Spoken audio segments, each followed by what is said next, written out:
fizeram com o Brasil? A República acabou com o Brasil, né? Como? Tipo, como acabou Por exatamente? exemplo, então, quer dizer, a primeira coisa que eles fizeram foi soterrar o projeto abolicionista. Então, quer dizer, a abolição aconteceu e tudo aquilo que existia para ser feito depois da abolição foi soterrar, esqueceram aquilo. Entendi. Fora isso, eles começaram a implementar projetos eugenistas no Brasil. Então, quer dizer, a eugenia estava chegando, aquela ideia de eugenia e tal, né? De branqueamento da população e tal. Tudo isso começa na República, não começa na monarquia. Na monarquia. Começa na República. Então, o racismo que a gente conhece hoje no Brasil, ele é fruto da República. Ele não é fruto da escravidão. Então, os caras começam a encampar aquela ideia de branqueamento da sociedade. Então, eles começam a fomentar, por exemplo, a imigração europeia e fazer lei para forçar o europeu a casar com o europeu, não deixar o europeu casar com o brasileiro, com o negro, aqui não. Então, eles queriam que os europeus viessem para cá, constituíssem família entre eles, para começar a branquear a sociedade brasileira. Caraca, que loucura essa porra. Projeto de eugenia mesmo. E aí tem... isso começa a aparecer nas leis, né? Uma tal de educação eugênica, educar para a eugenia. Aí a Sociedade Eugênica Brasileira, do Renato Kell, é fundada no Brasil. Então tinham projetos eugenistas que aconteciam no Estado brasileiro. A partir da República ter acontecido. Da República ter acontecido. E aí... É curioso porque, assim, essa coisa da eugenia, ela se mistura com uma coisa do sanitarismo da época. Porque, veja, como é o nome dele?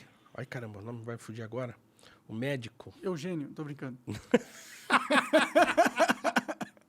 Não, caramba, mano, o nome fugiu agora completamente. Um médico brasileiro negro, eu sempre falo dele. Daqui a pouco eu lembro. Então, assim, nessa sociedade eugenista brasileira, tinha projetos que eram mais voltados para o sanitarismo, porque o Brasil era cheio de doença, né? Malária, aquelas doenças de higiene. Tinha malária aqui também? Tinha, né? Tinha muita. Entendi. Né? Tinha muita, epidemia e tal.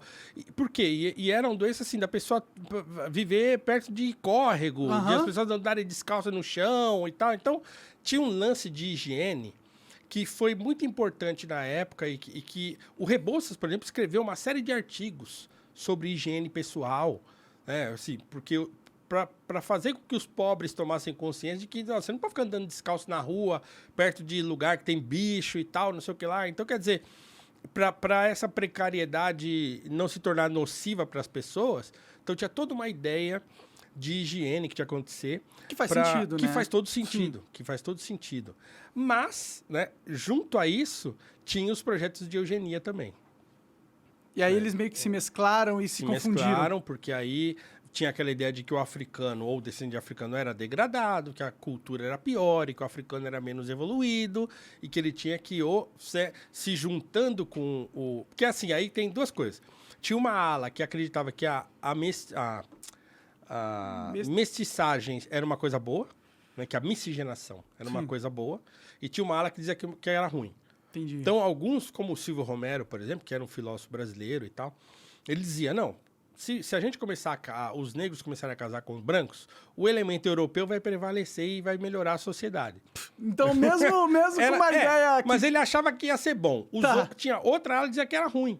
Não, porque a mestiçagem vai degradar o elemento europeu e vai piorar o país. Então, veja a loucura, cara, que acontecia aqui no começo do século XX. Era essa, a discussão dos caras era essa. Pode crer. Né? Era mainstream essa discussão. Essa discussão era mainstream. Que loucura, né, mano? E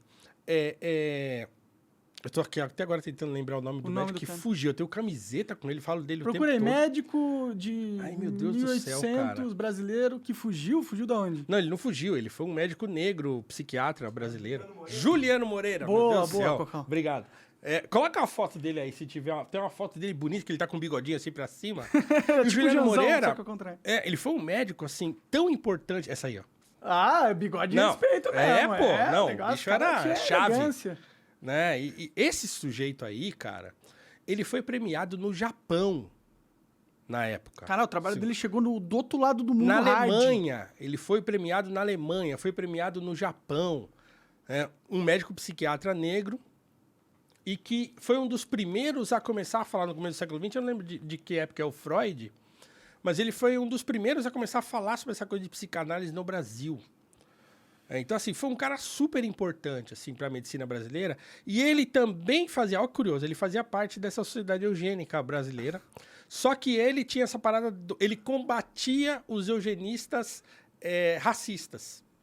Mas ele era um eugenista, né? Na verdade, ele tinha essa parada da educação sanitária, da coisa da higiene. Sim, entendi. Então, Então ele ele tinha era da muitos ala eugenista que só se preocupava com o sanitarismo. Na verdade, ele tinha essa preocupação com a higiene, então tem muitos textos dele sobre isso.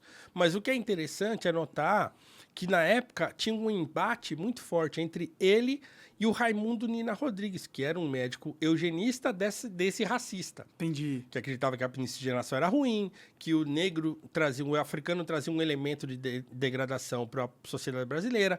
E o Juliano Moreira, ele escrevia contra isso. Então, eles debatiam isso academicamente, cara. Entendi. Entendeu? O Juliano Moreira descendo a linha no Nina Rodrigues, falando que não, que isso não existia e tal, que a questão não era racial, né? A questão era de saúde pública.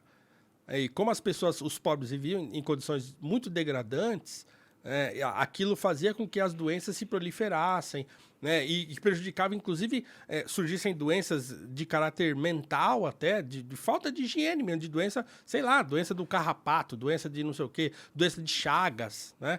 Então, todas essas doenças que eram causadas por essa coisa da falta de higiene estavam nesse bojo aí e eram chamadas muitas vezes de eugenia. Mas, enfim, o modo como o país se organiza na República é um modo oligárquico.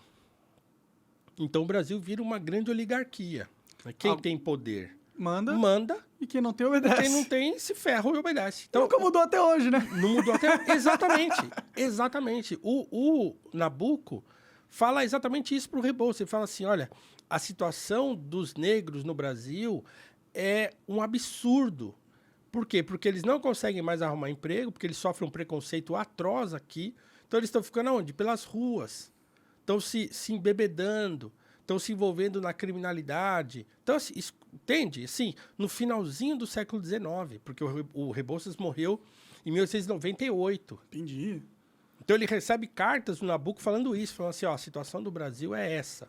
Os caras fizeram a república e abandonaram a população negra, empurraram a população negra para os morros, para as favelas, né? E eles estão vivendo em condições degradantes. Pegaram o nosso projeto e soterraram. Né? E aí o Rebouças não volta mais. O Brasil, para mim, é um país do passado. Acabou, nunca mais eu volto. Ele tinha razão. E ele é encontrado morto num penhasco. Até hoje não se sabe direito se ele se suicidou ou não. Ou se suicidaram. Não, ninguém matou, assim. Então, talvez ele tenha só caído também. Porque ele estava doente, ele já estava velho, e era um penhasco, assim, na beira do mar. Ele é encontrado nas pedras, lá embaixo, caído, lá morto. Entendi. Né? Então, ele caiu lá de cima. Então, assim, há quem defenda que ele caiu, né, que ele não faria isso e tal, não sei o quê. Então, os jornais da época, primeiro noticiaram que ele tinha se matado, depois começaram a noticiar e a família, né, começou a falar que ele não ia se matar e tal, e começaram a falar que ele caiu. Entendi. Mas o fato é assim, quando a gente lê as cartas dele, as últimas, ele tá muito deprê, assim, ele tava deprimido de fato, assim, com depressão e muito doente e tal. E, então, assim, não é difícil pensar de fato que ele tenha se jogado. Então, quer dizer, imagina, cara. Você já estava um mártir velho, brasileiro. já não conseguia mais andar direito? Sei lá. Não era nesse estado. Ele estava doente e tal, e assim, mas... mas o que mais me faz pensar é que, assim, é um mártir brasileiro, né, e um mártir da liberdade. Entende? Então, a obra do Rebouças é uma obra a favor da liberdade. O projeto dele do pós-abolição é um projeto liberal. Ele é, inclusive, rejeitado pelos movimentos negros hoje por isso. Sério? Ninguém fala nele. Você até encontra coisa acadêmica ou livros escritos, mas assim, dentro do movimento, dos movimentos negros e tal, ele é escanteado, assim, por quê? Porque ele não cabe dentro de um certo padrão de narrativa que hoje o movimento sustenta, então ele não serve, né? Então, para você encarar o Rebouças, você tem que encarar o liberalismo dele, que era o liberalismo letrado. Então, por exemplo, o projeto do pós-abolição dele tem citação do Adam Smith, tem citação do Frederic Bastiat, tem citação dos autores liberais da época, que ele leu, que ele conhecia, Então, ele acreditava no liberalismo enquanto solução, né, no capitalismo como solução para o problema da desigualdade no Brasil.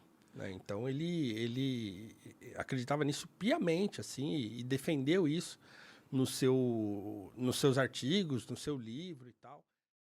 Você acaba de assistir um corte do Monarch Talks, agradeço demais, mas se você quiser ver o vídeo na íntegra e acompanhar ao vivo todas as transmissões, você tem que ir lá no rumble.com/monarch para não perder nada. Segue a gente lá.